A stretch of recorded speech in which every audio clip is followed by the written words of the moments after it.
Start करता हूँ। हो गया, अब स्टार्ट करते हैं। नाउ हम स्टार्टिंग द क्लास। अब क्लास स्टार्ट कर रहे हैं। So we were talking about nominal mix. Nominal mix की बात कर रहे थे। नॉमिनल मिक्स का मतलब क्या होता है? नॉमिनल मिक्स का मतलब होता है, अब मैं एंगल चेंज कर रहा हूँ, आपके कमेंट्स यहाँ पर है, डिस्कशन में यहाँ पे कर रहा हूँ सारा। हाँ, तो नॉमिनल मिक्स का मतलब होता है पर्सपेक्टिव स्पेसिफिकेशन। पर्सपेक्टिव स्पेसिफिकेशन का मतलब है, अगर आपने स्पेसिफिकेशन जो हमारे कोड में मेंशन्ड है, अगर आपने स्पेसिफिकेशन जो हमारे कोड में मेंशन्ड है एग्जैक्टली वैसे ही प्रोवाइड कर दी, आपको रिक्वायर्ड डिग्री ऑफ स्ट्रेंथ मिल जाएगी। मैं फिर से रिपीट कर रहा हूं, अगर आपने स्पेसिफिकेशन जो हमारे कोड में मेंशन्ड है वो प्रोवाइड कर दी, आपको डिजायर्ड डिग्री ऑफ स्ट्रेंथ मिल जाएगी। You will get the desired degree of strength as specified by our code. Clear है? नॉमिनल मिक्स के अंदर जो हमारा मिक्स होता है, it is specified in the terms of total mass of the aggregate. मैं फिर से रिपीट कर रहा हूं, नॉमिनल मिक्स के अंदर जो हमारी मिक्स होती है, it is specified in terms of the total mass of the aggregate and proportions of fine aggregate and coarse aggregate and quantity of water to be used per kg per 50 kg of cement। मैं फिर से repeat कर रहा हूं, nominal mix में हमारी mix specified होती है इन terms of total mass of the aggregate, proportions of fine aggregate and coarse aggregate, quantity of water to be used for 50 kg of cement। ये स्पेसिफिकेशन डायरेक्टली आपके code में mentioned है। तो अगर आप इसको यूज करते हो, यू मे अज्यूम, आप मान सकते हो आपको डिजायर्ड डिग्री ऑफ स्ट्रेंथ मिल जाएगी। कौन सी डिजायर्ड डिग्री, वो मैं मेंशन कर दूंगा, दैट आई विल मेंशन। तो फर्स्ट पॉइंट ऑफ रेफरेंस तो कंटिन्यू हो रहा है नॉमिनल मिक्स से ही। तो डिस्कशन हमारी नॉमिनल मिक्स से ही हो रही है, डिस्कशन हमारी नॉमिनल मिक्स से ही हो रही है। तो इसमें मैं क्या बोल सकता हूँ, discussion is for nominal mix only. इसमें हम बोल सकते हैं इन नॉमिनल मिक्स, इन नॉमिनल मिक्स। ये बढ़िया है, आपके कमेंट नहीं दिख रहे, शांति से पढ़ाना होता है इसके अंदर। ये आज पहली बार मेरे को रियलाइज हुआ, कमेंट देखो ही नहीं तो सारी कंसंट्रेशन पढ़ाने में ही होती है। इस बार क्या एंगल थोड़ा डिफरेंट है, वो जो मेरा टैब पड़ा हुआ है उसका एंगल मैंने साइड में कर दिया, नहीं तो बीच में लिखा नहीं जाता। तो कमेंट दिख नहीं रहे आप लोगों के, कमेंट दिख नहीं रहे आप लोगों के, तो सारा कंसंट्रेशन पढ़ाने में ही है। So nominal mix, the mix is specified, the mix is specified in terms of, mix specified होता है किसके अंदर, mix specified in terms of, mix specified in terms of total mass of aggregate, the mix is specified in terms of total mass of aggregate, then proportions of fine aggregate and coarse aggregate। इसको मिटाओ। So proportions of fine aggregate and coarse aggregate, FA का मतलब fine aggregate, CA का मतलब coarse aggregate, and quantity of water used per 50 kg of cement used, per 50 kg of cement used and quantity of water used for 50 kg of cement। तो ये हमारे nominal mix की specification होती है। This is the specification of our nominal mix. अब क्या है specification as per our code, as per IS 456, as per IS 456 proportions of, as per IS 456 proportions of nominal mix concrete। एक चीज मैं check करता हूँ, OBS से हो सकता है, जस्ट अभी आधे घंटे पहले मैंने दूसरी क्लास ली है, वहां पे तो कोई दिक्कत नहीं थी, यहाँ पे दिक्कत आ रही है, तो इसका मतलब OBS की दिक्कत है। अब जरा चेक करना वॉल्यूम ठीक है। Now check whether the volume is correct or not.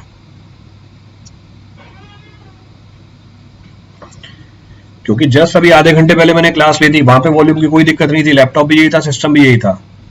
तो अगर आपको वॉल्यूम नहीं आ रही है इसलिए प्रॉब्लम OBS में थी, वो OBS में वॉल्यूम कम हो रखी थी। अब मेरे ख्याल से सही आ रही होगी। चलो ठीक है, ढूंढ लिया जुगाड़ इसका भी, ठीक है। अब वो OBS में कम हो रखी थी, मस्त हो गई। चलो अब मस्ती से पढ़ लो बस चुपचाप। So as per IS 456 proportions of nominal mixed concrete are as under, ना, हाँ तो वो ओबीएस में कम हो गई थी, क्लिक हो गया हुआ या अपने आप ही बाय डिफॉल्ट वैसी होगी, जो भी है। चलो, सो आर एस फॉलोज। तो हमारा कोड क्या बताता है, कॉन्सेंट्रेट करो अब यहाँ पे, grade of concrete, so grade of concrete, then weight of fine aggregate plus coarse aggregate in kg per 50 kg of cement, 50 kg of cement. अब सही आ रही है, ठीक है भाई, एक जने ने बोल दिया सफिशिएंट है। अब fine aggregate to coarse aggregate का प्रोपोर्शन बाय मास, अब सब चालू हो जाएंगे। एक तो ये समझ में नहीं आता भाई, क्यों करते हो इतने कमेंट, चुपचाप बैठ के पढ़ो जो पढ़ाया जा रहा है। Coarse aggregate by fine aggregate की प्रोपोर्शन, फिर लास्ट है weight of the water, weight of water in kg per 50 kg of cement, per 50 kg of cement.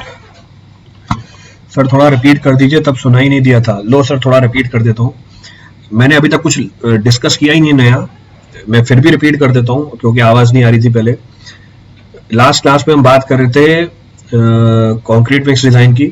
Concrete mix design में हमने, अच्छा इधर क्यों देख रहा हूँ, मेरे को तो कैमरे में देखना है।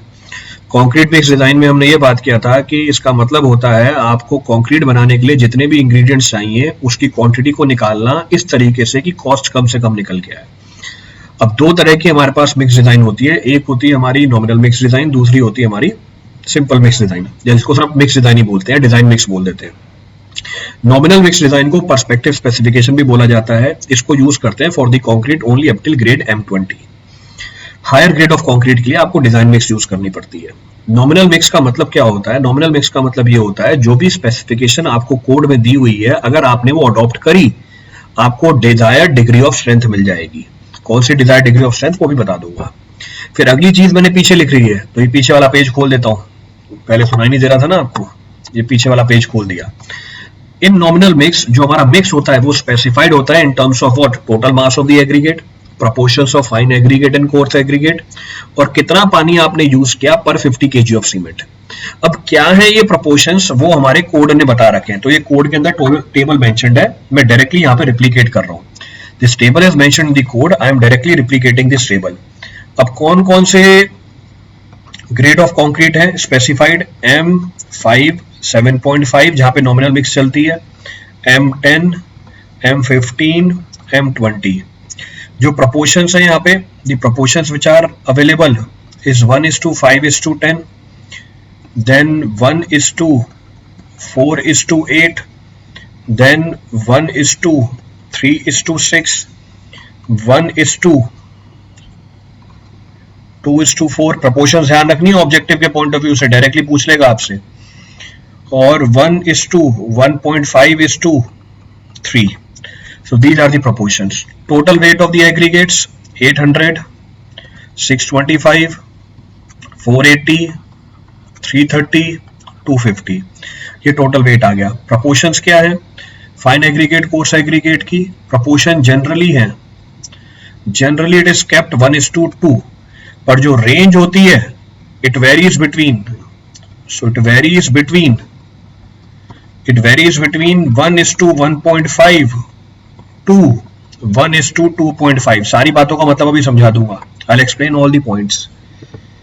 नॉमिनल मिक्स वॉल्यूम लिया जाता है ना सर, ये देखो आ गया, नॉमिनल मिक्स वॉल्यूम लिया जाता है ना सर। कितनी बार बोला है भाई, बीच में मत बोला करो, चुपचाप बैठ के सुनो, अपनी स्क्रीन ओपन करो, चैट बॉक्स बंद करो, सारा कंसंट्रेशन लगाओ बस पढ़ने के अंदर, बस सारा कंसंट्रेशन होता है बोलने के अंदर, जस्ट उल्टी process.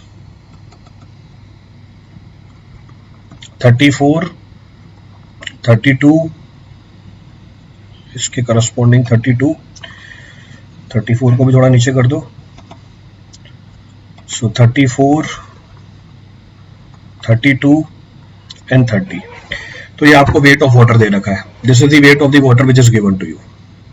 So weight of water which is mentioned. चलो, तो ये सारी कहानी निकल के आ गई है, ये हमारे कोड में डायरेक्टली मेंशन्ड है। This is directly mention in the code. Sir code के पेज नंबर भी मेंशन कर देना सो दैट हम भी साथ में लेके बैठे कोड। ये देखो ये दूसरा आया है कि सर कोड का पेज नंबर भी मेंशन कर दो ताकि हमें ये भी पता रहे कि कोड में कहां पे लिखा हुआ होता है। बहुत गजब कि कोड का पेज नंबर भी मेंशन कर दो। बहुत बढ़िया, चलो आ जाओ।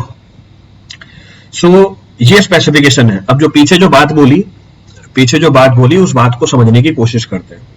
पीछे जो बात बोली, पीछे बात ये बोली, लेट सपोज आपको M7.5 का कंक्रीट चाहिए। एग्जांपल ले रहा हूं मैं, ये I am taking the example. अगर आपको M7.5 का कंक्रीट चाहिए यानी इसकी कैरेक्टरिस्टिक स्ट्रेंथ है 7.5 न्यूटन पर mm स्क्वायर।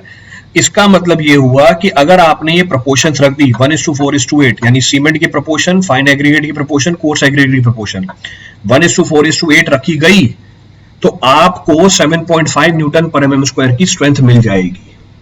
तो ऐसा हम मान के चलते हैं, वी अज्यूम दिस। अब जरूरी नहीं है मिले, पर मोर और लेस इसके आसपास आपको स्ट्रेंथ मिल जाती है। You will get the strength of 7.5 Newton पर mm स्क्वायर अप्रोक्सीमेटली। इसी को बोला जाता है perspective specification. This is the technical meaning of perspective specification. अब ये प्रोपोर्शंस कैसे निकाली गई इसको भी आप समझ सकते हो, that can also be understood. कि जो भी वैल्यूज दे रखी है टोटल वेट ऑफ एग्रीगेट की और पानी की, ये किसके लिए है? पर 50 kg ऑफ सीमेंट यूज। कि अगर 50 किलो सीमेंट यूज करोगे तो फाइन एग्रीगेट और कोर्स एग्रीगेट आपको कितना यूज करना पड़ेगा? 800 किलो। और प्रोपोर्शन कितनी होगी फाइन और कोर्स की? 1:2। तो आप इन प्रोपोर्शंस को कैलकुलेट कर सकते हो। कैसे कैलकुलेट कर सकते हो? अब फिर से कैलकुलेट करके दिखा रहा हूं, कहीं मिलेगा नहीं आपको ये calculation. You will not be able to find this calculation anywhere else, but since we should know about this, ये कैलकुलेशन भी बता रहा हूं। M5, अब M5 के लिए मेरे को आपको ये कैलकुलेशंस करके दिखानी है। तो कंक्रीट की ग्रेड मैं फिर से कैलकुलेशन करके दे रहा हूं आपको। सो ग्रेड ऑफ कंक्रीट, फिर है हमारा सीमेंट, फिर है हमारे फाइन एग्रीगेट, फिर है हमारा कोर्स एग्रीगेट। और यहां पर मैं आपको प्रोपोर्शंस लिख के दे रहा हूं। Here I am mentioning the proportions of cement, fine aggregate and coarse aggregate. Clear है? Next point of reference, grade of concrete M5। Cement कितना है? 50 किलो। जरा मुझे बताना M5 के लिए fine aggregate plus coarse aggregate दोनों मिला के कितने होने चाहिए as per our code? M5 grade of concrete के लिए फाइन एग्रीगेट और कोर्स एग्रीगेट दोनों मिला के कितने होने चाहिए? 800 किलो होने चाहिए। It should be 800 kg। और प्रोपोर्शन कितनी है फाइन और कोर्स की? 1:2 है। तो कोई मुझे बता पाएगा फाइन एग्रीगेट का वेट कितना होगा और कोर्स एग्रीगेट का वेट कितना होगा? तो फाइन एग्रीगेट का वेट होगा 800 इंटू 1/3 और कोर्स एग्रीगेट का वेट होगा 800 इंटू 2/3। क्लियर है यहां तक की कहानी? रिपीट करना है इस पर कुछ किसी के लिए? Any of the point to be referred from this for anyone? अब जरा मुझे कैलकुलेट करके बताना, what is 800/3 coming out, what is 800 into 2/3 coming out? ये वैल्यू कितनी निकल के आ रही है? This value is how much? ये दोनों वैल्यूज कैलकुलेट करके बताओ कितनी है। This value is how much? 266.6 kg। और ये वैल्यू कितनी है? ये kg में सारी values, these values are in kg, तो ये वैल्यूज kg में चल रही हैं। और ये इसका डबल हो जाएगा 266.6 का डबल, 266.6 का डबल हाउ मच? 250 से है 500, 533, सो 533.33। अब मैं सीमेंट को रेफरेंस मान के चल रहा हूं। अगर सीमेंट को रेफरेंस मान के चल रहा हूं, सीमेंट की प्रोपोर्शन आ गई 1, सीमेंट की प्रोपोर्शन आ गई 1। इसको डिवाइड करना जरा 50 से, कितना आ रहा है? इसको डिवाइड करना 50 से, जरा कितना आ रहा है? If I divide 266.6 by 50 it is coming out to be how much? अगर मैं इसको 50 से डिवाइड कर दूं, it is coming out to be 1:5.33:10.66। इसको राउंड ऑफ करके हम क्या लिख देते हैं? 1:5:10। इसमें किसी को भी कोई डाउट हो? तो M5 में जो प्रोपोर्शंस हैं cement, fine aggregate, course aggregate की, वो 1:5:10 है। तो वो कैसे निकल के आया रेशो? वो यहां से निकल के आया ratio. That ratio is coming out from here. Clear है? आ रहा है सबका रिजल्ट? उसी तरीके से लेट सपोज M7.5 के लिए हमारा टोटल वेट ऑफ एग्रीगेट्स कितना है? 625 kg। 625 kg, तो फाइन एग्रीगेट कितना होगा? 625 का 1/3 और कोर्स एग्रीगेट कितना होगा? 625 का 2/3। जरा मेरे को ये वैल्यू निकाल के बताना कितनी है। What is this value coming out? 625 का 1/3 और 625 का 2/3. This value is coming out to be how much? ये वैल्यू कितनी निकल के आ रही है? 208. 208.33 शिवम ने बताई है। चलो ठीक होगा। ये कितना हो जाएगा? 416.66. सीमेंट को रेफरेंस लिया 1:2, डिवाइड कर दो उसको 50 से। 208 divide by 50 coming out to be how much? 800 kilo इस कोड में एक्सपेरिमेंटल है। हाँ, कोड में एक्सपेरिमेंटल है। कोड में सारी चीजें या तो एक्सपेरिमेंटल है या ऑब्जर्वेशन बेस्ड है। सो 1:2 उसको डिवाइड करना 50 से, कितना आ रहा है? इसको डिवाइड किया 4.16, तो ये कितना हो जाएगा? This is how much? This is 8.32। इसको राउंड ऑफ करके हमने क्या बोल दिया? 1:4:8। मैंने पीछे डायरेक्टली लिख दिया था। इसी तरीके से बाकी ग्रेड ऑफ कंक्रीट भी आएंगी। M20 में लास्ट में कैलकुलेट करके दे रहा हूं आपको, आप बाकी अपने आप खुद कैलकुलेट कर सकते हैं। तो M20 के लिए टोटल वेट ऑफ एग्रीगेट कितना है? 250 kg। 250 kg, तो हमारा फाइन एग्रीगेट 250 का 1/3 और कोर्स एग्रीगेट 250 का 2/3। जरा बताना ये कितना हुआ? 250 का 1/3। 250 का 1/3 कितना निकल के आ रहा है? 1/3 of 250 coming out to be how much? 250 का 1/3 coming out to be how much? 83.33। Aditya Garg, Aditya बोल रहा है 83.33। ये इसका दुगना होगा, इसका 160, सो 166.66। प्रोपोर्शन निकाल के बताना जरा। 1:2 how much? 83 divide by 50। 83 divide by 50 coming out to be how much? हाँ ठीक है, देवाशीष बर्मन, राहुल गुप्ता, सबका सही आ रहा है, एब्सोल्युटली करेक्ट। शिवम दुबे, सबका मध्यम मार्ग सही है, 1.66। अब यहाँ पे आप लोगों का वीडियो आ गया होगा, तो यहाँ पे हो सकता है मेरा वीडियो आ गया होगा, परेशान मत होना इसके बाद कि सर आपका वीडियो आ गया कुछ दिख नहीं रहा। बोल रहा हूँ वो सुन सकते हो आप। This will B how much?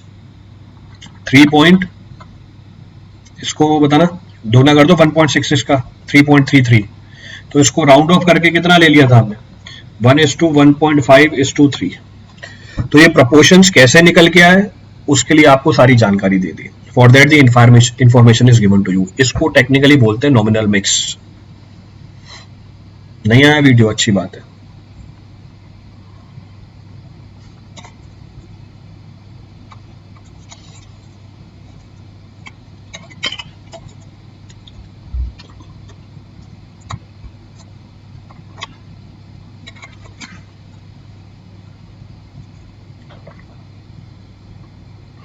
Clear है?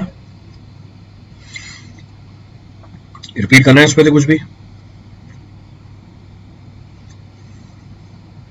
Any of the point to be referred from this for anyone?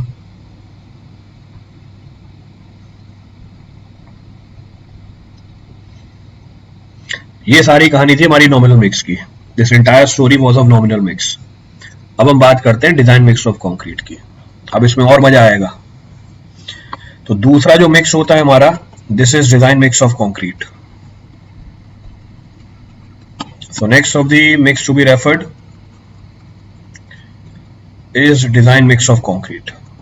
So next of the point of reference is design mix of concrete. M20 grade के ऊपर हम nominal mix adopt नहीं करते, reason being deviation बहुत ज्यादा आने लग जाती है। क्योंकि डेविएशन बहुत ज्यादा आने लग जाती है, हम डिजाइन मिक्स ही निकालते हैं। अब डिजाइन मिक्स कैसे करते हैं, इसके लिए आपको पूरी सीक्वेंस ध्यान रखनी है। इसके ऊपर एक प्रॉब्लम भी करा दूंगा ताकि पूरी चीज आपके दिमाग में फिट हो जाए। ऑनवर्ड्स M20 के लिए सभी प्रोसेस हैं, ऑनवर्ड्स M20 के लिए भी सेम प्रोसेस है। बेटा कितनी बार बोला चुपचाप बैठ के सुना करो, अभी वही तो बता रहा हूँ यार। तो पता नहीं कौन सी भाषा समझ में आती है मेरे को, तो ये आज तक समझ में नहीं आया। So next of the design mix is technically termed as design mix of concrete. This is being adopted for higher grade of concrete. Higher grade of concrete मतलब M20 से ऊपर वाले grade of concrete के लिए, क्योंकि variation बहुत ज्यादा निकल के आ जाता है। नॉमिनल मिक्स हमारी जो डिजायर्ड स्ट्रेंथ नहीं निकाल के देता, इसीलिए हम डिजाइन मिक्स करते हैं कंक्रीट का। डिजाइन मिक्स करने के लिए भी हमारे पास सीक्वेंस है पूरी, आपको वही सीक्वेंस अडॉप्ट करनी है जो हमारे कोड ने बोली है। इस डिजाइन मिक्स के अंदर 3 तरह के कोड लगते हैं। For design mix of concrete 3 kinds of codes are being provided. Design mix of concrete directly आपको सवालों में देता है। कई बार बोलेगा कि हमारा जो कोड है, कई बार बोलेगा हमारा जो कंक्रीट है उसकी प्रोपोर्शन है 1:4.5:8.3। अब वो 1:4.5:8.3 कहां से आया? या 1:1.2:2.4 कहां से आया, वो हम इस तरीके से निकालते हैं। तो अब हम ये डिस्कस करेंगे कि डिजाइन मिक्स कैसे किया जाता है, जो बहुत ही इंपॉर्टेंट है, आपके सवाल में भी पूछा जाता है। In fact being a civil engineer आपको ये जानकारी होनी चाहिए, you should know about this. अब क्या है design mix process? So we'll say design mix of concrete. We'll say design mix of concrete. Design mix of concrete is carried out in following sequence of जो design mix है concrete के उसको हम following sequence में करते हैं। अब क्या क्या सीक्वेंस है? स्टेप 1, पहला स्टेप क्या बोलता है? पहला स्टेप बोलता है calculate the target mean strength of the concrete. So calculate the target mean strength of concrete. तो first step says calculate the target mean strength of the concrete, वो स्ट्रेंथ जिसके लिए आप कंक्रीट को डिजाइन करोगे। कैसे निकालते हैं? Fm is equal to FCK plus K into sigma. और इसके बारे में मैंने आपको डिटेल में डिस्कशन करके दिखा रखी है, इसके बारे में मैंने आपको डिटेल में डिस्कशन करके बता रखी है। FCK characteristic strength of the concrete. K क्या है? What is being termed as K? K is a constant which depends upon percentage definition of characteristic strength of the concrete। और 5% के लिए K की वैल्यू कितनी होती है? 5% के लिए इस K की वैल्यू कितनी होती है? 5% के लिए K की वैल्यू कितनी होती है? For 5% percentage definition K is 1.65। बिल्कुल सही बात है, एब्सोल्युटली करेक्ट। क्लियर है? रिपीट करना है इस पे तो कुछ भी, कोई सा पॉइंट रिपीट करना है? चलो, सो K की वैल्यू 1.65 है, एब्सोल्युटली करेक्ट। सिग्मा क्या है? स्टैंडर्ड डेविएशन है। सिग्मा क्या है हमारे यहाँ पे? स्टैंडर्ड डेविएशन है। So sigma stands for standard deviation. Standard deviation की वैल्यू हम खुद टेस्ट परफॉर्म करके निकालते हैं, पर टेस्ट परफॉर्म करने के लिए हमारे पास सैंपल होने चाहिए। वो सैंपल तो अवेलेबल है ही नहीं हमारे पास, दो सैंपल्स आर नॉट अवेलेबल। अब क्योंकि वो सैंपल अवेलेबल नहीं है हमारे पास, हमारा कोड बोलता है शुरुआत में आप डायरेक्टली कोड में से वैल्यू उठा लो, और कोड ने कितनी वैल्यू बता रखी है उसकी टेबल मैंने डिस्कस कर रखी है, that table I have discuss. तो 3 कैटेगरी में डिवाइडेड है वो। In 3 categories the concretes are being divided, for them standard deviation is given to you. तो आपको FCK पता है, आपको K की वैल्यू पता है, आपको सिग्मा की वैल्यू पता है। यहां से हम क्या कैलकुलेट कर लेंगे? यहां से हम target mean strength of concrete calculate कर लेंगे। इसका मतलब आपके कंक्रीट की स्ट्रेंथ इतनी होनी चाहिए, your concrete strength should be this much. Clear? 3.545, बिल्कुल सही बात है, एब्सोल्युटली करेक्ट। क्लियर है पूरी कहानी? चलो आगे बढ़ते हैं। नेक्स्ट बी, नेक्स्ट है स्टेप 2। जब आपने टारगेट मीन स्ट्रेंथ निकाल ली, टारगेट मीन स्ट्रेंथ की मदद से आप वाटर सीमेंट रेशो कैलकुलेट कर लो। So will say take the value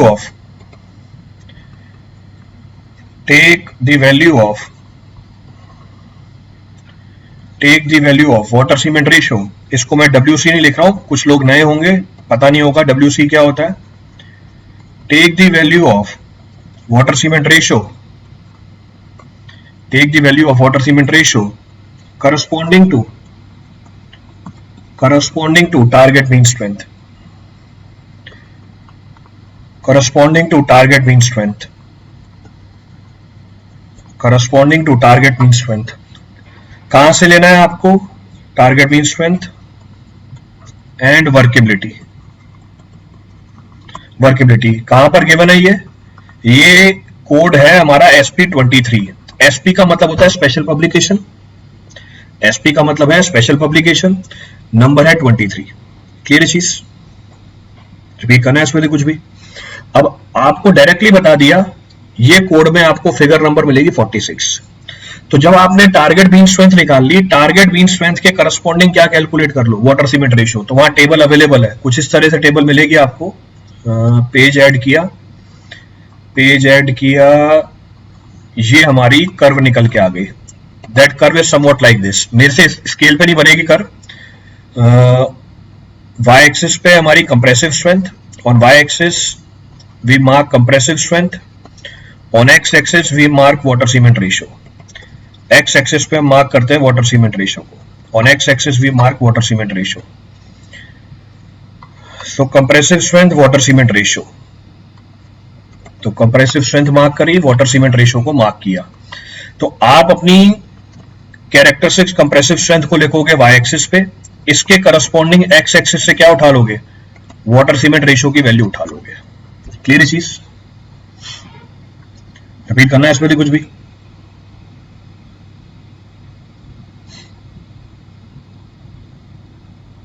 repeat करना है इसमें कुछ? अब तो पहला स्टेप क्या है? पहला स्टेप है टारगेट मीन स्ट्रेंथ निकाल लो।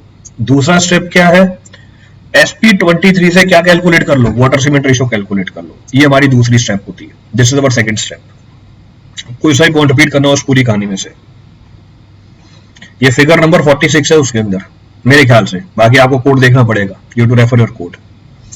अच्छा ये चीज ध्यान रखना, ये चीज ध्यान रखना, क्या ध्यान रखना, इसको मैं नोट के फॉर्म में मेंशन करके दे रहा हूं। नेक्स्ट स्लाइड पे चलते हैं, going on the next page only, previous page 2 add हो गया क्या?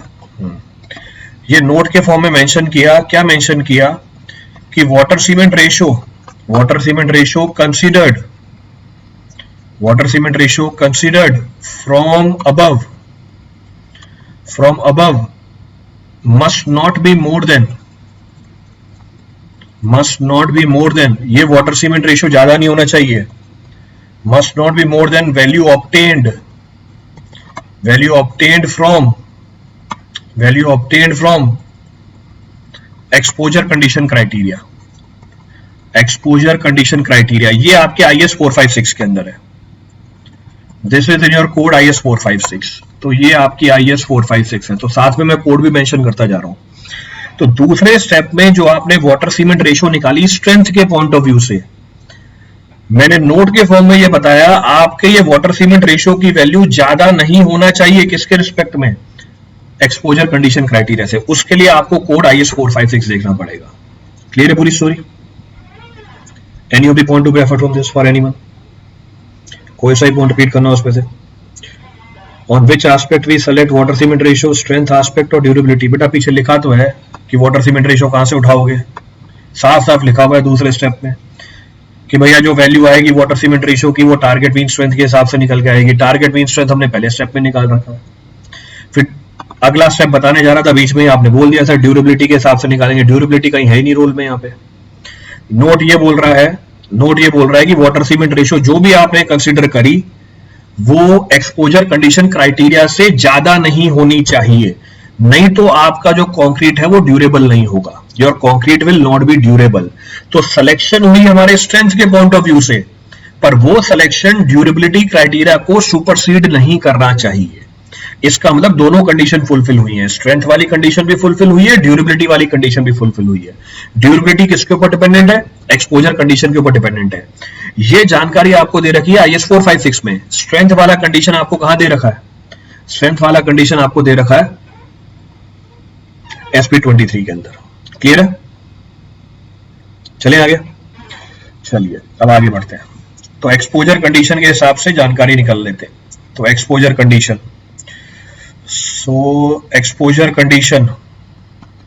एक्सपोजर कंडीशन फिर आपको कोड में बता रखा है मिनिमम ग्रेड ऑफ कंक्रीट, फिर आपको जानकारी दे रखी है minimum cement content in kg per metre cube. Minimum cement content है kg पर मीटर क्यूब में। फिर आपको दे रखी है water cement ratio. Then in code water cement ratio is given to you. So water and cement ratio, maximum water cement ratio की maximum value, ratio की bracket में लिख दिया मैक्सिमम वैल्यू। एक्सपोजर कंडीशन कौन कौन सा है? एक्सपोजर कंडीशन है माइल्ड, एक्सपोजर कंडीशन है मॉडरेट, एक्सपोजर कंडीशन है सिवियर, एक्सपोजर कंडीशन है वेरी सिवियर, एक्सपोजर कंडीशन है extreme. Exposure condition is extreme. Minimum grade of concrete M20, minimum grade of concrete M25, M30, यहां पे कम से कम आपको M35 लगानी पड़ेगी, M40। तो 5-5 का डिफरेंस है। मिनिमम कंक्रीट जो बता रखी है कोड ने 300, यहाँ पे भी 300, हेयर 320, 340, 360, 20 का डिफरेंस चलता है। और ये हमारी main point of discussion water cement ratio. So this is the water cement ratio which should not be superseded. इसके लिए आपको ये पूरी टेबल बना के दिखाई है। For this condition only the entire table is being shown here कि स्ट्रेंथ के क्राइटेरिया से जो भी आप वाटर सीमेंट रेशियो निकालोगे वो किससे ज्यादा नहीं होना चाहिए, वो ज्यादा नहीं होना चाहिए हमारे वाटर सीमेंट रेशियो जो एक्सपोजर कंडीशन क्राइटेरिया से निकल के आती है। क्लियर है पूरी स्टोरी? कोई सा पॉइंट रिपीट करना उसमें से किसी के लिए? Any of the point to be referred from this for any? तो इसका मतलब वाटर सीमेंट रेशियो के लिए दो कंडीशन निकल के आ गई हैं। कैलकुलेशन होगी वाटर सीमेंट रेशियो की फ्रॉम स्ट्रेंथ क्राइटेरिया, पर चेक लगाएंगे किसके हिसाब से? चेक लगाएंगे हम ड्यूरेबिलिटी कंडीशन क्राइटेरिया से। M40 में क्या बोल रहे हो? M40 में 4 है, हाँ 0.4 है। M40 में 0.40 है। क्लियर है पूरी स्टोरी? कोई सा पॉइंट रिपीट करना उसमें से किसी के लिए? चलो, ये तो अब मेरा दूसरा स्टेप खत्म हुआ। This is the second step which is being completed. इस स्टेप में एक और जानकारी मिली आपको। इस स्टेप में एक जानकारी और क्या मिली कि मिनिमम सीमेंट कंटेंट आपको कितना रखना है for every grade of concrete. Minimum cement content आपको कितना रखना है for every grade of concrete, that can also be seen. ये 1 मीटर क्यूब के लिए है। This is for 1 metre cube. Clear है चीज? तो 1 मीटर क्यूब के लिए आपको जानकारी बता दी है। For 1 metre cube information is given to you. अब यहां पर कंडीशन मैक्सिमम सीमेंट के ऊपर भी है। ये तो मिनिमम सीमेंट क्राइटेरिया है, मैक्सिमम सीमेंट के ऊपर भी कोड ने रिस्ट्रिक्शन लगा रखी है। मैक्सिमम सीमेंट के ऊपर कोड ने रिस्ट्रिक्शन क्यों लगा रखी है? अगर आपने सीमेंट की क्वांटिटी मैक्सिमम क्वांटिटी से भी ज्यादा दे दी, क्योंकि पार्टिकल साइज छोटा होता है सीमेंट का, श्रिंकेज ज्यादा निकल के आ जाएगी, shrinkage will come out to be more. और अगर आपने सीमेंट कंटेंट मिनिमम वैल्यू से कम दे दिया, आपको रिक्वायर्ड स्ट्रेंथ ही नहीं मिलेगी। तो मिनिमम सीमेंट के ऊपर भी कंडीशन है और मैक्सिमम सीमेंट के ऊपर भी कंडीशन है। तो मिनिमम सीमेंट तो आपको इस टेबल से दिख ही रहा है, मैक्सिमम सीमेंट में अगले पेज पे लिख देता हूं। मैक्सिमम सीमेंट अगले पेज पे मेंशन कर दिया। तो नेक्स्ट पेज इसी में नोट बनाया और अगला पॉइंट मेंशन कर दिया। अगला पॉइंट ये बोल रहा है कि मैक्सिमम सीमेंट कंटेंट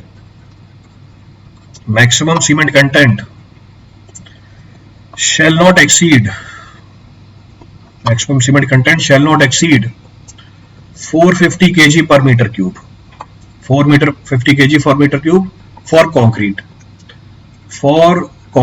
क्यों ऐसा क्यों किया?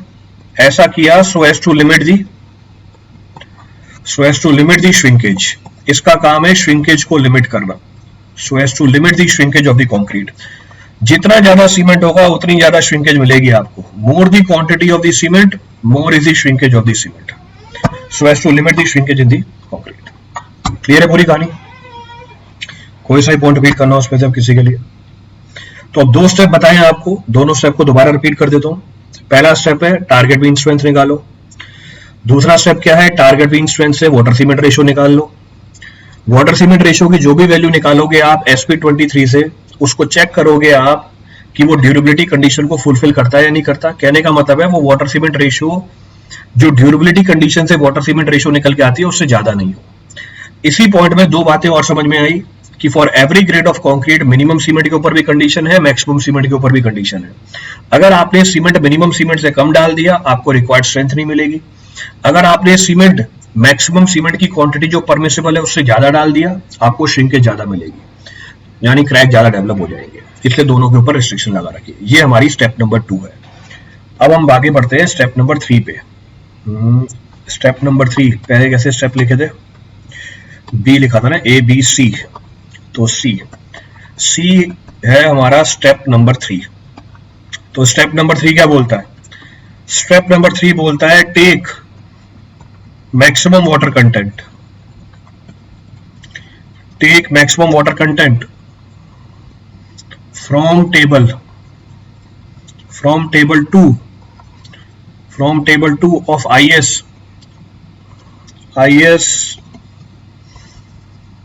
table 2 of IS 10262।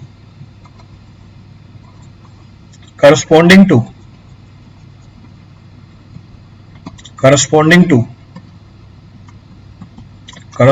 nominal size of coarse aggregate. So corresponding to nominal size of coarse aggregate and slump value of, again very important point, slump value of 25 to 50 mm. 25 to 50 mm. अब ये जानकारी क्या है step 3 की? Step 3 ये बोल रहा है कि जब आपने वाटर सीमेंट रेशियो निकाल ली उसको साइड में रखो। अब आप टेबल 2 चेक करो IS 102-262 की। इसमें आपको किसकी जानकारी दे रखी है? इसमें आपको जानकारी दे रखी है मैक्सिमम वाटर कंटेंट की, कि मैक्सिमम कितना पानी उठाना है। और जो मैक्सिमम कितना पानी उठाना है ये किसके ऊपर डिपेंडेंट है? ये डिपेंडेंट है आपके साइज ऑफ एग्रीगेट के ऊपर। इस बात को भी हम समझ सकते हैं कि जैसे जैसे साइज ऑफ एग्रीगेट बढ़ती जाएगी as the size of aggregate will increase, specific surface area कम होता जाएगा। स्पेसिफिक सरफेस एरिया कम होता जाएगा, पानी की रिक्वायरमेंट क्या होती जाएगी? कम होती जाएगी। पर ये जो वैल्यूज हैं वाटर कंटेंट की, it is applicable only for the slump of 25 to 50 mm। अगर स्लम्प की वैल्यू इससे बदलती है तो आपको वाटर कंटेंट को भी बदलना पड़ेगा। कैसे बदलना पड़ेगा उसकी जानकारी अभी दे दूंगा आपको, पर अभी के लिए वैल्यूज कितनी है मैक्सिमम वाटर कंटेंट की वो मेंशन कर देता हूं। तो पहले कॉलम में लिखना पड़ेगा nominal size of aggregate, so nominal size of coarse aggregate, nominal size of coarse aggregate. दूसरी जगह लिखा maximum water content, maximum water content, तो मैक्सिमम वाटर कंटेंट लिख दिया दूसरी जगह। So maximum water content, ma'am nominal size of aggregate कितना कितना है? 10 mm, 20 mm एंड 40 mm। ये हमारे maximum nominal size of aggregate है एंड 40 mm। इसके करस्पॉन्डिंग मैक्सिमम वाटर कंटेंट कितनी है? 208, 186, 165। यूनिट्स में ऊपर ही लिख देता हूं, I am writing the units kg per metre cube, so kg per metre cube. ये फिर से आपको टेबल ध्यान रखनी है अपने एग्जाम के पॉइंट ऑफ व्यू से। तो मैक्सिमम वाटर कंटेंट हम कितना लेंगे वो डिपेंड कर जाएगा मैक्सिमम नॉमिनल साइज के एग्रीगेट के ऊपर। क्या लॉजिक है वो भी आपको बता दिया। Logic says what? लॉजिक आपको ये बोल रहा है जैसे जैसे साइज बढ़ती जा रही है, जैसे जैसे साइज बढ़ती जा रही है वैसे वैसे पानी की रिक्वायरमेंट क्या होती जा रही है? पानी की रिक्वायरमेंट कम होती जा रही है। क्यों? क्योंकि स्पेसिफिक सरफेस एरिया क्या हो रहा है? स्पेसिफिक सरफेस एरिया कम होता जा रहा है, it is getting reduced. Clear है यहाँ तक की कहानी? रिपीट करना है इसमें से कुछ भी? Any of the point to be referred from this for anyone? कोई सा पॉइंट रिपीट करना उसमें से? ध्यान रखना it is only valid for the slump of 25 to 50 mm। अगर स्लम्प वैल्यू चेंज हो जाएगी आपको ये वाटर कंटेंट चेंज करना पड़ जाएगा। You to change the water content. कितना वो भी अगले स्टेप में बता रहा हूं, that I discuss in the next step. 268 लिखा है नोट्स में, मैंने तो नहीं लिखा।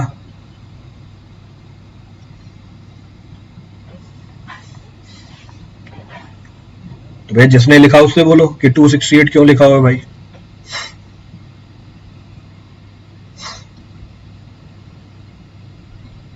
और ये कमेंट करने का एम क्या है मेरे को तो ये बताओ। अगर ये कमेंट भी कर रहे हो मतलब चाहते क्या हो, मैं भी तो समझो एम क्या है इस चीज का। कि 268 लिखा है नोट्स में, मतलब क्यों मैसेज करके क्या बता रहे हो?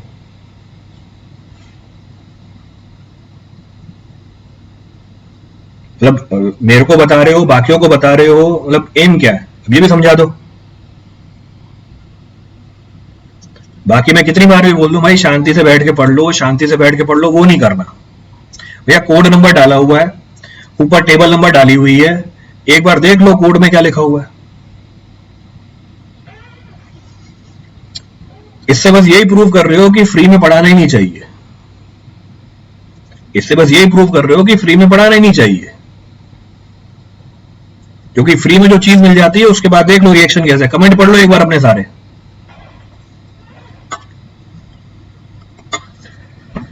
So this water content which is being given to you is for nominal size of the aggregate as mentioned in the table.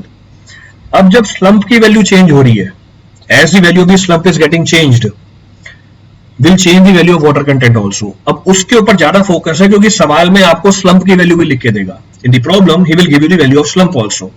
अब स्लम्प के हिसाब से वैल्यू कैसे चेंज होगी वो देख लेते हैं, वो मैं नोट के फॉर्म में मेंशन कर देता हूं, that I am referring in the form of a note.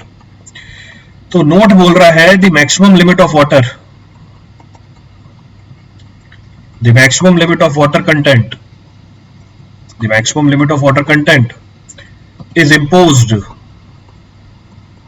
the maximum limit of water content is imposed to prepare, maximum limit of water content is imposed to prepare economical and durable, economical and durable concrete, economical and durable concrete with minimum shrinkage। जितना ज्यादा पानी उतना ज्यादा drawing shrinkage. क्या होती है drawing shrinkage? BMC में आपको बता रखी है, with age, shrinkage with age, ये जानकारी भी दे दी। अब main point of discussion, for each additional so for each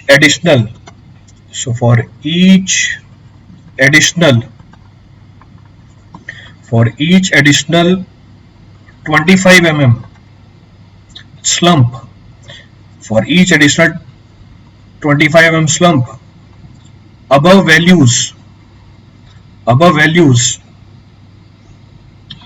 slump, for each additional 25 mm slump over the given values,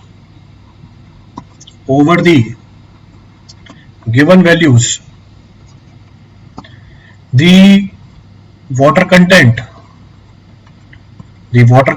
is increased by 3%।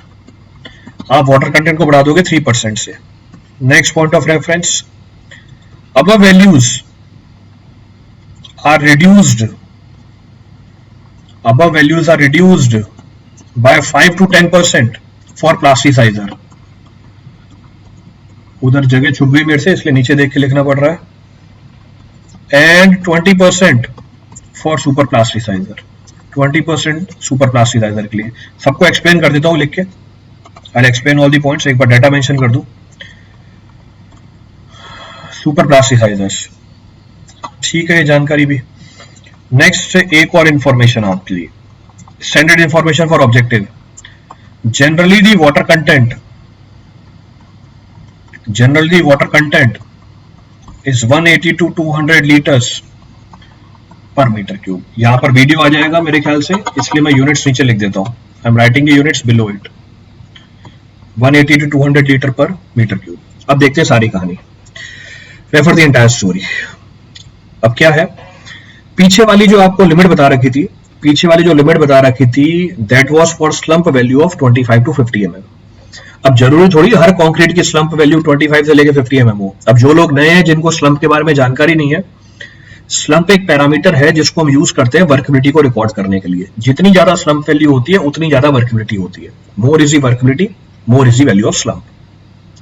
तो अगर आपके स्लम्प की वैल्यू 25 mm से बढ़ रही है, यानी 50 mm थी, लेट्स सपोज आपके स्लम्प की वैल्यू है लेट्स सपोज 60 mm, तो क्या आप 25 mm की रेंज में आ गई, तो आप वाटर कंटेंट कितना बढ़ा दोगे? 3% बढ़ा दोगे। अगर आपके स्लम्प की वैल्यू और बढ़ गई 25 mm से, यानी 25 mm की रेंज में, तो आप 3% और बढ़ा दोगे। तो हर 25 mm की स्लम्प वैल्यू इंक्रीमेंट के लिए पीछे वाले वाटर कंटेंट को कितना बढ़ा दोगे आप? पीछे वाले वाटर कंटेंट को 3% से बढ़ाते जाओगे।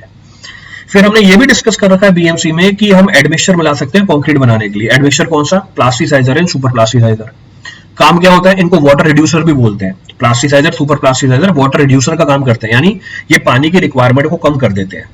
तो अगर आप प्लास्टिसाइजर या सुपर प्लास्टिसाइजर मिला रहे हो तो आप क्या करोगे? पानी की रिक्वायरमेंट को कम कर दोगे। प्लास्टिसाइजर से पानी की रिक्वायरमेंट 5 से लेकर 10% और सुपर प्लास्टिसाइजर से पानी की रिक्वायरमेंट 20% कम कर दोगे। अब ध्यान रखना, पहले आप करेक्शन लगाओगे स्लम्प वाला, उसके बाद आप करेक्शन लगाओगे प्लास्टिसाइजर वाला, तो ये सीक्वेंस में चलेगी। तो जो चीज मैंने जिस सीक्वेंस में लगी हुई है लिखी है वो चीज उसी सीक्वेंस में लगेगी। तो सीक्वेंस का आपको ध्यान रखना है। फिर आपको एक और जानकारी दे दी कि जनरली जो वाटर कंटेंट होता है 1 मीटर क्यूब कंक्रीट के लिए वो कितना होता है? 180 से लेकर 200 लीटर के बीच में वेरी कर रहा होता है। So in general the water content will be in the range of 180 to 200 litres for 1 metre cube of concrete. मैं तीनों स्टेप दोबारा रिपीट कर देता हूं। पहले स्टेप में टारगेट मीन स्ट्रेंथ निकालो, दूसरे स्टेप के अंदर टारगेट मीन स्ट्रेंथ से वाटर सीमेंट रेशियो निकालो, तीसरे स्टेप में मैक्सिमम वाटर कंटेंट निकाल लो, बात खत्म हो गई यहीं पे। क्लियर ये चीज? तो चौथा स्टेप तो अंडरस्टूड है। अब आपको वाटर सीमेंट रेशियो भी पता है, अब आपको वाटर कंटेंट भी पता है, तो क्या निकाल सकता हूं? अब अगर मुझे वाटर सीमेंट रेशियो भी पता है, अब अगर मुझे वाटर कंटेंट पता है, मैं क्या निकाल सकता हूं चौथे स्टेप में? In fourth step what can be calculated? तो चौथे स्टेप में क्या निकाला जा सकता है? चौथे स्टेप में अब सीमेंट कंटेंट निकाली जा सकती है। तो चौथे स्टेप में जो भी आप सीमेंट कंटेंट को निकालोगे, वो सीमेंट कंटेंट मिनिमम और मैक्सिमम वैल्यू के बीच में होनी चाहिए, और मिनिमम मैक्सिमम वैल्यू पीछे मैंने आपको बता दी है, वो तो नोट के फॉर्म में लिख दिया था हमने, that we have written in the note only. तो चौथा स्टेप क्या बोलता है वो हमारा? नेक्स्ट पेज के अंदर गए, डी पॉइंट स्टेप 4 बोलता है calculate the cements material required, calculate the cementous material required। कैसे निकाल लें? we know the water cement ratio, तो water cement ratio ये क्या था? water content था, और नीचे क्या थी? हमारी सीमेंट कंटेंट थी। तो वाटर सीमेंट रेशियो पता है, वाटर कंटेंट पता है, तो हम यहां से क्या निकाल लेंगे? सीमेंट कंटेंट निकाल लेंगे। From here we can calculate the cement content. तो ये हमारी सीमेंट कंटेंट आ गई निकल के। तो cement content is equal to what? Cement content is equal to water cement का रेशियो, जो पीछे से निकाल ही रखा है आपने, मल्टीप्लाई कर दो किसके साथ? वाटर कंटेंट के साथ। From here we'll calculate the cement content. Clear है पूरी कहानी? What the difference between paid course and free course? बेटा पेड कोर्स में सिर्फ सिंसियर बच्चे आते हैं, फ्री कोर्स में फालतू बच्चे ज्यादा होते हैं। ये डिफरेंस है, बच्चों का फर्क है, कंटेंट का फर्क नहीं है, बच्चों का फर्क है। फ्री की चीज को वो ऐसे समझने लग जाते हैं कि उसकी कोई वैल्यू ही नहीं है। आपके सामने एग्जांपल है, देख रहे हो ना, जब पेड कोर्स होता है एक बच्चे की आवाज नहीं आती, वहां पे सब शांति से बैठ के पढ़ रहे होते हैं। तो आप ऐसे समझ सकते हो, पेड कोर्स में सिंसियर बच्चे आते हैं, फ्री कोर्स में जो टाइम पास करना होता है मैक्सिमम वही आते हैं। तो ये फर्क होता है। वाटर सीमेंट, हाँ वाटर कंटेंट।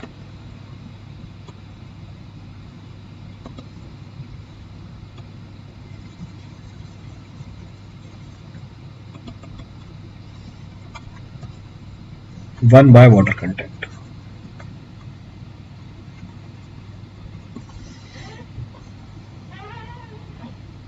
क्लियर है पूरी कहानी?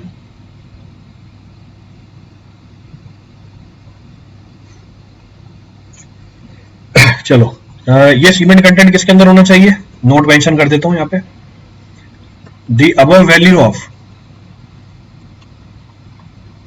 The above values of cement content, the above value of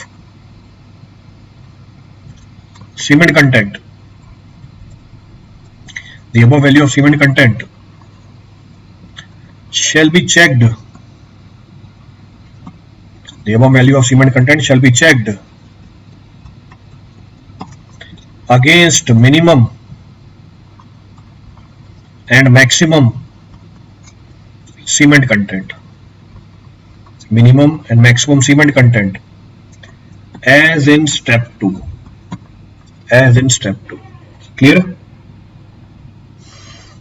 चलो, सो डी पॉइंट, तो हमारा सीमेंट आ गया, हमारा पानी आ गया। सो सीमेंट और water is known to us. अब क्या बच गए हमारे? अब एग्रीगेट बच गया। Now we require the aggregates. अब क्या एग्रीगेट्स है उसके एनालिसिस करते हैं। स्टेप 5 पे बढ़ते हैं। पेज, हेड पेज ABCDE, तो E है हमारा स्टेप 5। स्टेप 5, अब एग्रीगेट्स की कहानी स्टार्ट होती है। तो स्टेप 5 में क्या है? एस्टिमेशन करनी है आपको एग्रीगेट्स की। So step 5 says estimation of course aggregate by total aggregate. इसका पूरा नाम लिख देता हूं, नहीं तो CA और TA में एम्बिग्युइटी आ सकती है आपको। तो पूरा नाम ही लिख दिया, course aggregate by total aggregate. So estimation of course aggregate by total aggregate. ये कहां से उठाना है आपको, ये फिर से टेबल से उठाना है आपको. Again it is to be referred from the table. Estimation of course aggregate by total aggregate, ये डायरेक्टली आपको टेबल में से उठाना है. So volume of course aggregate by total aggregate. Total aggregate क्या है, summation of fine aggregate plus coarse aggregate for different zones. For different zones of fine are as follows. ये भी आपको कोड में से मिल जाएगी जानकारी. This also you can refer from your code. Directly code उठा सकते हो आप. Directly you can refer the code. ये लिख देता हूं मैं IS 10262. ये मेरे ख्याल से टेबल 3 है. टेबल 3. तो टेबल 3 ऑफ IS 10262 टेबल को उठाओगे डायरेक्टली मिल जाएगी आपको ये जानकारी. क्या बोलती है टेबल, ये टेबल बोलती है nominal maximum size of the aggregate. Nominal maximum size of aggregate, ये nominal maximum size of aggregate.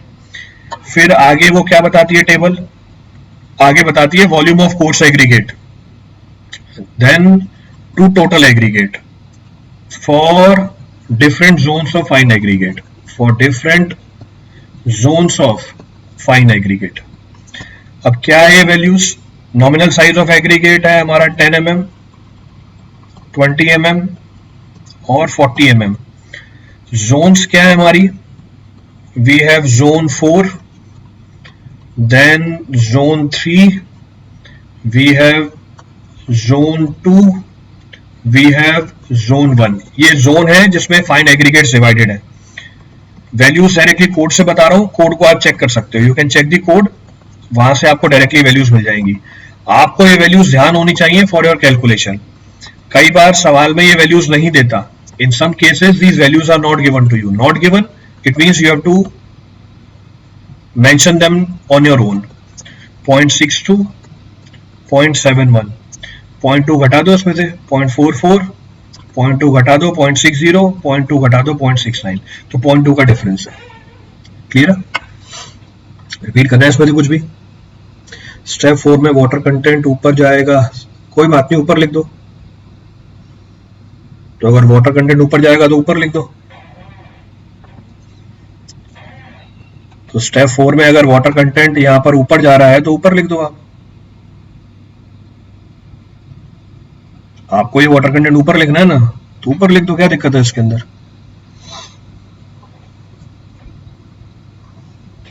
तो ये वाटर सीमेंट रेशियो थी, मेरे को सीमेंट कंटेंट चाहिए था. सीमेंट कंटेंट निकल के आया, तो सीमेंट कंटेंट ये निकल के आई, तो वाटर कंटेंट ऊपर. अच्छा ये पूरा इनवर्स लिखा हुआ है, ये पूरा इनवर्स लिखा हुआ है. वाटर कंटेंट उधर जाएगी और वाटर सीमेंट रेशियो नीचे आएगी. ये बीच बीच में कमेंट करके. So water content divide by water cement ratio. अब ठीक है, नाउ इट इज करेक्ट. तो सीमेंट कंटेंट ऊपर ले गया, water content water cement ratio नीचे आ गए. हाँ सीमेंट बॉय वाटर रेशियो भी लिख सकते हो. You can write cement boy water ratio, और इसको आप बोल सकते हो water content into cement by water ratio. दोनों में से कोई सी भी वैल्यू लिख दो. From either of this you can mention the values. Zone का मतलब क्या होता है बता देता हूं अभी. What is zone, that I can discuss. चलो अब क्लियर है ये, चलो क्लियर है. 1 मीटर क्यूब के लिए कंक्रीट डिजाइन करते हैं? नहीं, 1 मीटर क्यूब के लिए कंक्रीट में जो इंग्रेडिएंट्स है वो कैलकुलेशन करते हैं. आप 2 मीटर क्यूब के लिए भी कर सकते हो, 3 मीटर क्यूब के लिए कर सकते हो. पर अगर मैंने 1 मीटर क्यूब के लिए करी, साइड पे मुझे कास्टिंग करनी है 50 मीटर क्यूब की, तो मैं डायरेक्टली सारी क्वांटिटीज को 50 से मल्टीप्लाई कर दूंगा. अगर मेरे को कंक्रीटिंग करनी है 100 मीटर क्यूब की, मैं सारी वैल्यूज को 100 से मल्टीप्लाई कर दूंगा. तो कैलकुलेशन 1 मीटर क्यूब के लिए करते हैं. Calculation is done for 1 metre cube, but it does not means in the field we have to manufacture 1 metre cube of concrete. बाकी क्वांटिटीज निकालने के लिए आप टोटल वॉल्यूम को मल्टीप्लाई कर सकते हो. क्या इसमें एयर की वॉल्यूम भी लेते हैं? बेटा मेरी अभी बात तो खत्म हुई नहीं है. प्रभात, अभी मैंने आज की क्लास में बोल दिया 10 बार कि जब मेरी बात खत्म हो जाए उसके बाद बोल देना. आज की क्लास में बोल दिया 10 बार, जब मेरी बात खत्म हो जाए. अभी एक एक करके स्टेप लिख तो रहा हूं मैं. पानी और सीमेंट पे आया हूं अभी, तो मैं सीधा एयर की जानकारी लेनी है। कोई बात नहीं, नहीं सुधरेंगे, मतलब अल्टीमेटली कंक्लूजन यही है कि नहीं सुधरेंगे। कोई बात नहीं। नेक्स्ट नेक्स्ट किसकी बात कर रहे थे हम बात कर रहे थे coarse aggregate to total aggregate की। तो हमारा कोड बोलता है कि आप रेशो ले low volume of course aggregate और टोटल एग्रीगेट की, किसके रिस्पेक्ट में? Nominal maximum size of aggregate के रिस्पेक्ट में। इसमें जो वॉल्यूम की प्रोपोर्शन है वो जोन के हिसाब से है। जोन क्या बताते हैं? ये जोन बताते हैं हमें फाइन एग्रीगेट की फाइनेस। तो ये जोन मुझे किसकी जानकारी देता है? जोन मुझे फाइन एग्रीगेट की फाइनेस की जानकारी देता है। इसमें पहला जोन आपको सबसे छोटे एग्रीगेट देगा, जोन 4 आपको सबसे बड़े साइज के एग्रीगेट देगा। तो ये जोन्स की जो क्लासिफिकेशन है ये किसके हिसाब से है? ये फाइन एग्रीगेट के साइज के हिसाब से है। तो अगर फाइन एग्रीगेट की साइज छोटी, जोन छोटा, फाइन एग्रीगेट की साइज बड़ी तो जोन बड़ा। So in our code, which code? IS 10262, our fine aggregates are also being divided into different zones on the basis of their size. तो आपको हमेशा वो जोन बताएगा कि आपको इस जोन के फाइन एग्रीगेट यूज करने हैं।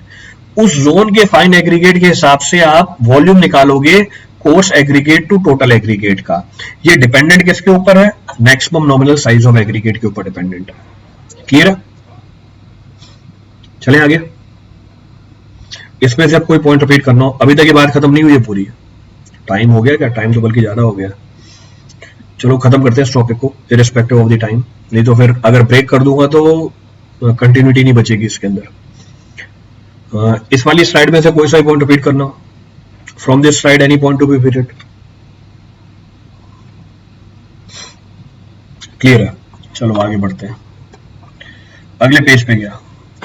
अगले पेज पे फिर से नोट, इंपॉर्टेंट नोट्स। क्या है ये इंपॉर्टेंट नोट? जो ऊपर वाली प्रोपोर्शंस है, the above proportions are for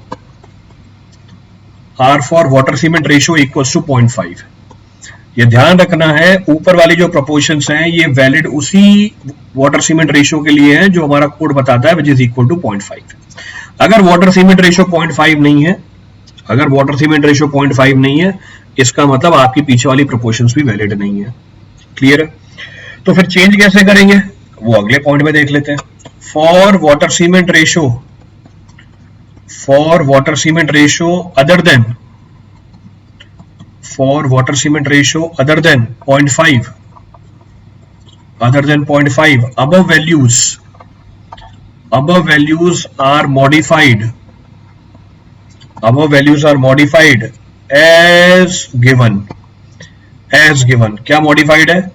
plus minus 0.01 in proportion. Again understand this very carefully, बहुत ध्यान से समझना है इस बात को।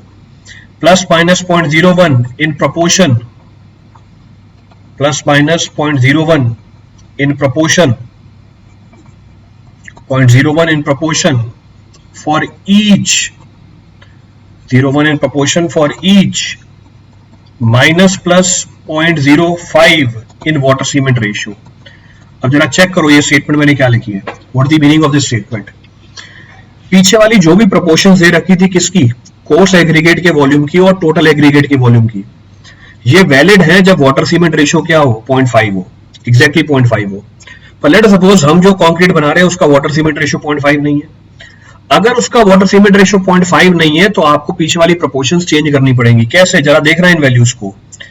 अगर आपका वाटर सीमेंट रेशियो 0.05 बढ़ा, यानी पॉजिटिव वैल्यू आई, बढ़ा, तो आप प्रोपोर्शन को, पीछे वाली प्रोपोर्शन को घटा दोगे, यहां पे माइनस साइन है, घटा दोगे 0.01 से।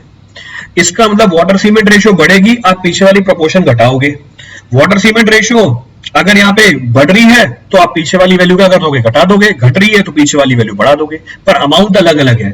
वाटर सीमेंट रेशियो चेंज होगा 0.05 से, तो प्रोपोर्शन चेंज होगी किससे? 0.01 से। तो ध्यान रखना दोनों का नेचर जस्ट इनवर्स है। The nature is just opposite of the two. Clear है पूरी कहानी? तो पीछे वाली प्रोपोर्शंस है वाटर सीमेंट रेशियो 0.5 के लिए। अगर प्रोपोर्शंस आपको डिफरेंट वाटर सीमेंट रेशियो के लिए निकालनी है, वाटर सीमेंट रेशियो बढ़ेगी तो आप प्रोपोर्शंस को घटाओगे। अगर वाटर सीमेंट रेशियो घटेगी तो आप प्रोपोर्शंस को बढ़ाओगे। समझने के लिए एग्जांपल ले लेते हैं। For example let us suppose water cement ratio है 0.6, वाटर सीमेंट रेशियो है 0.6। पीछे वाली स्लाइड उठाई, हमारा जो maximum nominal size of aggregate है वो है 20 mm और जोन 3, तो जोन 3 के लिए ले रहा हूं मैं। तो maximum nominal size is 20 mm, maximum nominal size 20 mm है, और फाइन एग्रीगेट जोन 3 का है। Fine aggregate is of zone 3। अब जरा चेक करना, जब वाटर सीमेंट रेशियो होती है और जो प्रोपोर्शन होता है कोर्स एग्रीगेट और टोटल एग्रीगेट का, जरा देखो पीछे से 20 mm मैक्सिमम नॉमिनल साइज और जोन 3 के लिए रेशियो कितनी आ रही है, 0.64 आ रही है। तो 0.5 के लिए ये रेशियो निकल के आ रही है 0.63। This ratio is coming out to be 0.63। अब हमारी वाटर सीमेंट रेशियो है 0.6। कैसे आई है वाटर सीमेंट रेशियो 0.6? आपने इसको 0.05 से बढ़ाया, आपने इसको 0.05 से और बढ़ाया, तो ये 0.6 हुआ। जब वाटर सीमेंट रेशियो बड़ी 0.05 से, when it is increase from 0.05, आपकी जो प्रपोर्शन है वो घट जाएगी किससे, 0.01 से। तो घटा दो 0.62, घटा दो 0.61, तो आप क्या यूज करोगे प्रपोर्शन, आप प्रपोर्शन को यूज करोगे 0.61। Your proportion that will be used for calculation will be equal to 0.61। ये मैंने एक एग्जांपल दे दिया है। तो अगर वाटर सीमेंट रेशियो बढ़ रही है तो हमारी प्रपोर्शन क्या कर रही है, घट रही है। अवर प्रपोर्शन इज रिड्यूसिंग। तो वाटर सीमेंट रेशियो बढ़ रही है, हमारी प्रपोर्शन क्या कर रही है, घट रही है। क्लियर है पूरी कहानी? कोई सा पॉइंट रिपीट करना उसमें से किसी के लिए? Any of the point to be referred from this for anyone?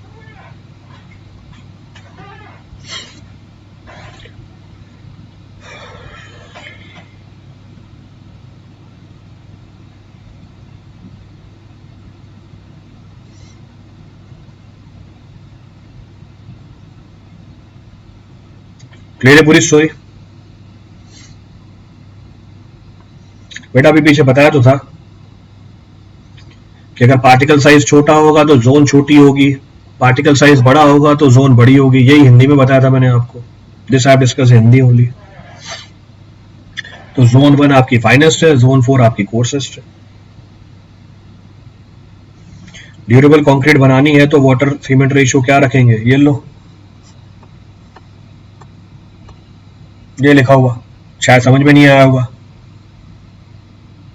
ये मैक्सिमम वाटर सीमेंट रेशियो है एक्सपोजर कंडीशन के हिसाब से। एक्सपोजर कंडीशन ड्यूरेबिलिटी को गवर्न करती है। ये डब्बा बना के दिखाया था पीछे, अभी आधे घंटे पहले ये पूरी बात समझाई थी, डब्बा बना के दिखाया था, तब शायद सो रहे होंगे, तब कमेंट करना होता। चलिए आगे बढ़ते हैं। तो अब हमें कोर्स एग्रीगेट और टोटल एग्रीगेट की क्या जानकारी मिल गई, हमें कोर्स एग्रीगेट और टोटल एग्रीगेट का रेशियो पता चल गया। जब हमें कोर्स एग्रीगेट और टोटल एग्रीगेट का रेशियो पता चल गया, अब मैं सारे इंग्रेडिएंट्स की क्वांटिटी निकाल सकता हूं। I can calculate the quantity of all the ingredients. कैसे क्वांटिटी निकाल सकते हैं, ये आखिरी स्टेप है हमारा। तो A B C D E F, तो F step 6 it says calculate the quantity of fine aggregate and coarse aggregate. अब कैसे निकालूं, ध्यान से कॉन्सेंट्रेट करके देखना। Let the total volume of concrete, फिर से कैलकुलेशन आसान करने के लिए माना है, आप जितना मर्जी मान सकते हो। So let the total volume of concrete be equals to 1 metre cube. Clear? तो next, volume of concrete mass कैसे निकाले, कंक्रीट मास का वॉल्यूम कितना होगा। So volume of concrete mass, so volume of concrete mass कैसे निकालूं, total volume of concrete में से वॉल्यूम ऑफ एयर घटा दो। तो वॉल्यूम ऑफ एयर घटा दिया, ये पहला पॉइंट। दूसरा पॉइंट, फिर मुझे निकालना है volume of cement solid. Volume of cement solid कैसे निकालूं volume of cement solid, this is weight of cement solid divide by specific gravity of cement solid into density of water. ये weight of cement, volume of cement solid आ गया। फिर तीसरा step निकाला मैंने volume of water. Volume of water, weight पता था पीछे पानी का मुझे, वेट ऑफ वाटर को डिवाइड कर दिया डेंसिटी ऑफ वाटर से। चौथा, नेक्स्ट मैं निकालूंगा वॉल्यूम ऑफ एडमिक्सचर। आपने एडमिक्सचर भी मिलाया हो सकता है, नहीं दिया तो मत मिलाना, दिया है तो मिला लेना। वॉल्यूम ऑफ एडमिक्सचर कैसे निकालोगे? Weight of admixture divide by specific gravity of admixture into density of water. तो आपने कंक्रीट का वॉल्यूम 1 माना, उसमें से हवा का वॉल्यूम घटा दिया, तो ये वॉल्यूम ऑफ कंक्रीट मास आ गया। कंक्रीट मास के अंदर कौन कौन है? सीमेंट है, पानी है, एडमिक्सचर है, फाइन एग्रीगेट और कोर्स एग्रीगेट है। अब अगर मेरे को वॉल्यूम निकालना हो एग्रीगेट का, तो कैसे निकाले? चौथा स्टेप के बाद पांचवा step, volume of total aggregate. Volume of total aggregate किसके बराबर होगा? पहले स्टेप में से क्या घटा दो? पहले स्टेप में से आप घटा दो दूसरा स्टेप प्लस तीसरा स्टेप प्लस चौथा स्टेप, इसको सब्ट्रैक्ट कर दो। क्लियर चीज? So volume of total aggregate will be equal to volume of concrete mass। ये रहा पहला step, volume of concrete mass। इसमें से सीमेंट घटा दिया, पानी घटा दिया, एडमिक्सचर घटा दिया, आपको वॉल्यूम किसका मिल गया? आपको वॉल्यूम मिल गया टोटल एग्रीगेट का। The volume of total aggregate will be obtained। जैसे वॉल्यूम ऑफ टोटल एग्रीगेट निकली मुझे, पीछे आपने प्रपोर्शन निकाल रखा है किसका? कोर्स एग्रीगेट और टोटल एग्रीगेट का। तो अगला स्टेप, 6th स्टेप, अब हम बोलेंगे volume of course aggregate. Volume of course एग्रीगेट किसके बराबर होगी? This will be equal to proportion of course aggregate by total aggregate. ये पीछे से आपने निकाली थी, ये आपका स्टेप 4 था, लिख दिया मैंने स्टेप 4 नहीं, कौन सा स्टेप था ये? मेरे ख्याल से स्टेप ABCDE, स्टेप ई थी हमारी, step E. So volume of the coarse aggregate is equal to proportion of course aggregate by total aggregate into total aggregate. ये आपको वॉल्यूम मिल गई कोर्स एग्रीगेट की। जैसे वॉल्यूम आई कोर्स एग्रीगेट की, वेट निकाल लो कोर्स एग्रीगेट का। वेट कैसे निकाले कोर्स एग्रीगेट का? This is volume of course aggregate, volume of course aggregate, then weight निकालना है। कैसे निकाला जाए? वेट निकालना है, वॉल्यूम निकाल रखा है, यहां पे आपको क्या था? वॉल्यूम निकालना था। आप स्पेसिफिक ग्रेविटी की मदद ले लो। Specific gravity of course aggregate, this is equal to what? Weight of course aggregate divide by volume of course aggregate into density. तो weight of course aggregate will be equal to volume of course aggregate into specific gravity of course aggregate into density of water. ये हमारा आ गया छठा step. 7वां step, volume of fine aggregate. अब volume of fine aggregate कैसे निकालूं? Volume of fine aggregate will be equal to volume of total aggregate, जो आपने पीछे निकाल ही रखा है, minus volume of course aggregate. यहां से आप निकाल लो weight of fine aggregate. Weight of fine aggregate is equal to volume of fine aggregate into specific gravity of fine aggregate into density of water. Process is finished. आपको सारी चीजों की क्या पता चल गई? क्वांटिटी पता चल गई। Now we know the quantity of all the ingredients. अब जाके डिजाइन मिक्स खत्म होती है। Now the design mix is finished.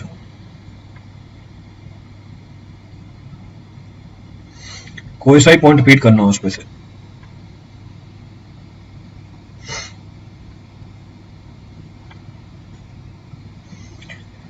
तो भले ही 1.5 घंटा चल गई क्लास, पर टॉपिक पूरा खत्म हो गया हमारा। The entire topic is finished. मैं अब 2 मिनट में पूरे प्रोसेस को रिपीट कर रहा हूं, ध्यान से सुनना। पहला स्टेप क्या था? कैरेक्टरिस्टिक्स कंप्रेसिव स्ट्रेंथ निकालो। दूसरा स्टेप क्या था? कैरेक्टरिस्टिक्स कंप्रेसिव स्ट्रेंथ से वाटर सीमेंट रेशियो निकाल लो। तीसरा स्टेप क्या था? वाटर कंटेंट कैलकुलेट करो। चौथा स्टेप क्या था? सीमेंट कंटेंट निकालो वाटर कंटेंट और वाटर सीमेंट रेशियो से। देन अगला स्टेप क्या था? अगला स्टेप था आप प्रोपोर्शंस निकाल लो कोर्स एग्रीगेट और टोटल एग्रीगेट की। फिर लास्ट स्टेप हमारा क्या था?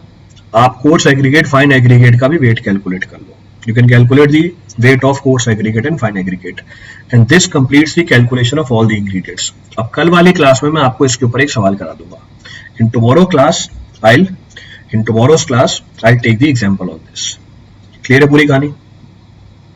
कोई सा पॉइंट रिपीट करना उस पर सब किसी के लिए? Any of the point to be referred from this for anyone? चलिए, so this completes the entire topic of design mix of the strength. Design mix of the strength हमारी यहाँ पे आगे complete हो जाती है। चलिए, thank you everyone. Thank you all.